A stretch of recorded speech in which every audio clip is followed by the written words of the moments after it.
I am fully in my dark romance era and I needed a nail set to match. So today we're designing a press-on nail set inspired by all the gothic, brooding, morally gray love interests we just can't help but love.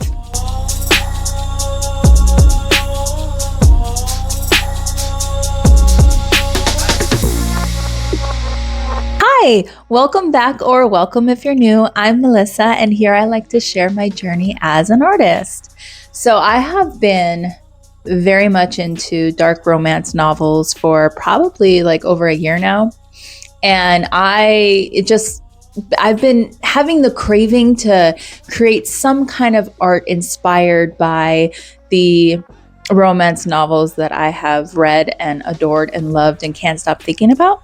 So I decided to start with a press-on nail set, and I've been kind of going back and forth of all the different elements I wanted to include. And so, definitely roses and possibly a skull and lace, just to kind of like hit home that really dark feel, if you will.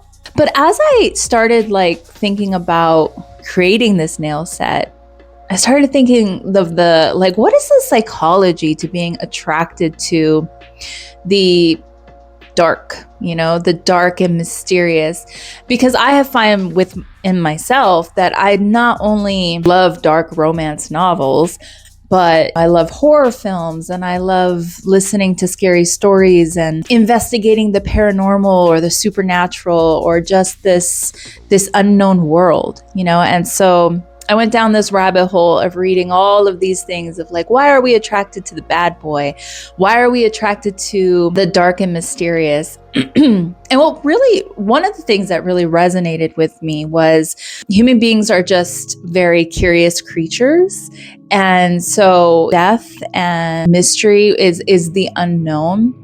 And at least for my case, it's always an interesting thing to drawn and curious to the unknown. And that really resonated with me, like the unknown of death and the unknown of the paranormal or whatnot, whatever you believe. And being attracted to like, what, it's like this kept secret or this worldwide kept secret that we will never know until we become a part of it. And that lure to, find out, I guess. And so, of course, that's dark and mysterious. And I've always been attracted also to dark, moody aesthetics. So it's just fitting that I would fall in love with dark romance novels, right? But, in one aspect, what I read in these novels, if I had in real life, oh my God, run for the hills. That is so unhealthy, not what you want in a healthy, good relationship. But I think also reading about these stories in these novels, these dark themes, it like really pushes you, even listening to true crime. I don't know why, I'm just so attracted to it. I think it's just trying to figure out the psychology of why these things happen, why people decide to do these things. And then for dark romance novels, I think it's also that aspect of the sexual and the taboo, right? Of kind of exploring themes and things that otherwise you probably never would. Like breaking those boundaries, breaking those walls, looking on the other side, that curiosity. I think in a lot of ways, they have trigger warnings for a reason. Definitely look at those trigger warnings. Do I want to be triggered by any of these things? Your health matters. But I think going in with an open mind and just, it's a story, just like a horror movie. It's not real. It's not really happening. I think having an open mind with things gives you a chance to expand your brain in any way. So yeah, I have been down the rabbit hole. The first set of dark romance novels that I read, and I don't even know if they would necessarily be in the dark romance era. genre, but I think so in the terms of they deal with dark themes, was the Ravenhood series. And to this day, I cannot stop thinking about those books. And then Haunting Adeline, that is very dark. Still can't stop thinking about it. Still thinking about it. And just like, what? Yeah, but I devoured those books. I actually, when I was getting ready, I was listening to One Last Rainy Day. It's the Ravenhood trilogies, but the next one talks about one of the characters' point of view, and it's coming to the end, and it's just so I was like, okay, you need to turn this off because the tears are coming and your makeup is gonna run. But anyway, Haunting Adeline and Hunting Adeline, but that one was pretty hardcore, if you will. Her Soul to Take was also a very hardcore book.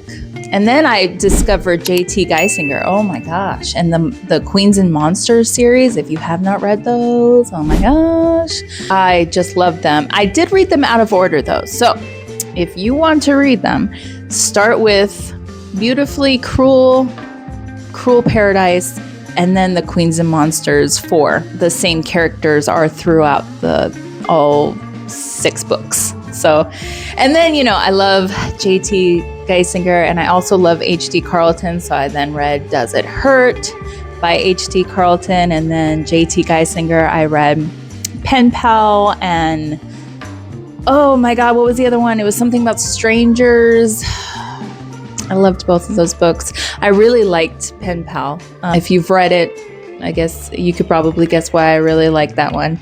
But yeah, so let me know your favorite dark romance novels if you are a dark romance lover.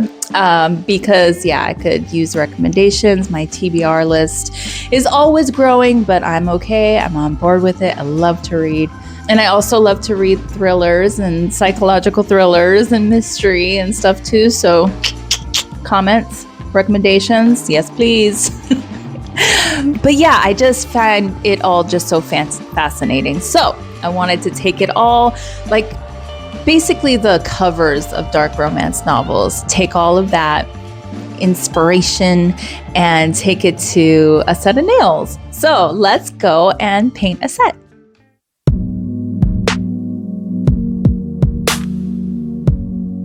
So I wanted to bring all that energy into this nail set. I wanted this to feel very elegant, but also a little dangerous, just like all the covers. The deep red roses are romantic, but still dramatic. And I love the effect that it made of like a rose in resin almost. The lace, it's sexy, but elegant and edgy. And then the skull, of course, it's Gothic romance. And because, what is love without the possibility of losing one another or death, right? And especially with all these dark themes, there's always a chance of death.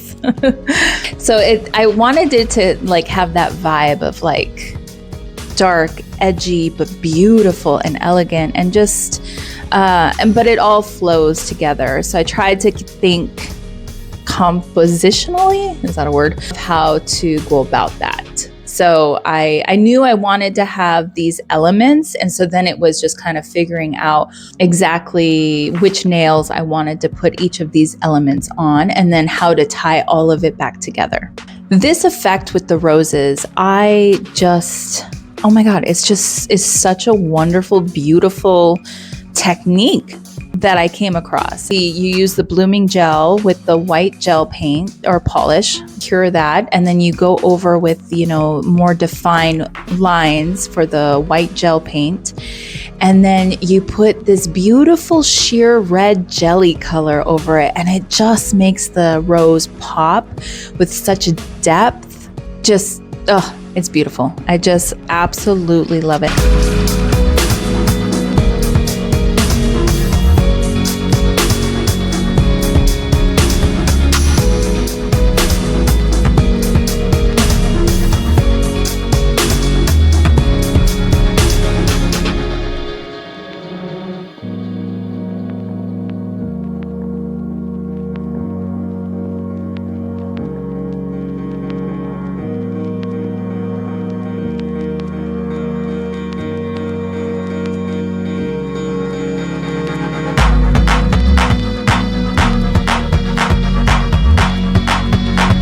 And the lace was a bit tricky. It's very easy to mess up, I guess, with these like very delicate lines and the dots. Going in and kind of like mapping it out with a pencil first, like kind of creating that line down the middle, and just to kind of get a better idea so everything is kind of as straight as I possibly could make it, but also following the curves and keeping all of these elements inside the nail.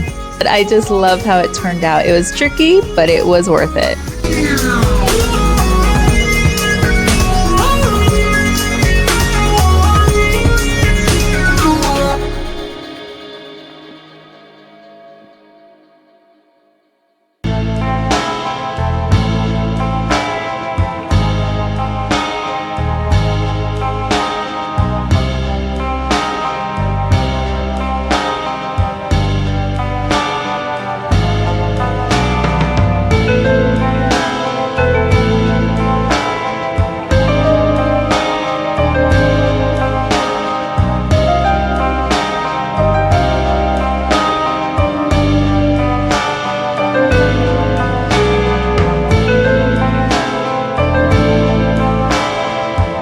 The skull is hand painted. I had a reference photo. I decided to add the roses on the side to, tie in the whole theme, tie in the roses. And so at first I couldn't really get the, the proportions down.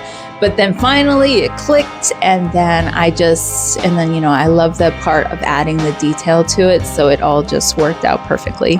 I really like how the skull turned out, like that almost realistic, but like a painted look to it. And the final result, a nail set that makes you feel like the main character in a dark romance novel. That would be the feeling that I would love to evoke. I am just very obsessed, very proud of how these nails turned out. I think they might be my favorite set yet. Yeah, I think so. I absolutely adore them. I love them. So this is for you girlies who romanticize and love, the dark and thunderstorms and lighting candles while you read, and fully embrace your dark feminine energy. Because I definitely am coming into, right? And I think that's another thing I love about these books is it's almost empowering in a weird roundabout way. So let me know, would you wear these? And don't forget those recommendations. I need more books on my TBR. I know it's never going to get through it till the day, before I die, but that's okay. I want to know your recommendations. I want to know your favorites. And also if you love moody and dark themes or aesthetic, that word. If you like the moody stuff, okay? If you like the dark stuff, consider subscribing because it won't be the last one. If you like this type of video, please give it a thumbs up. I would love if you would stick around. I'm so glad you're here. Thank you so much for watching. Take care of yourself and each other, and I'll see you in the next one. Bye. I cannot get this bugger to clip anywhere that's not falling, so we're just gonna hold it. Aesthetics. Oh my God.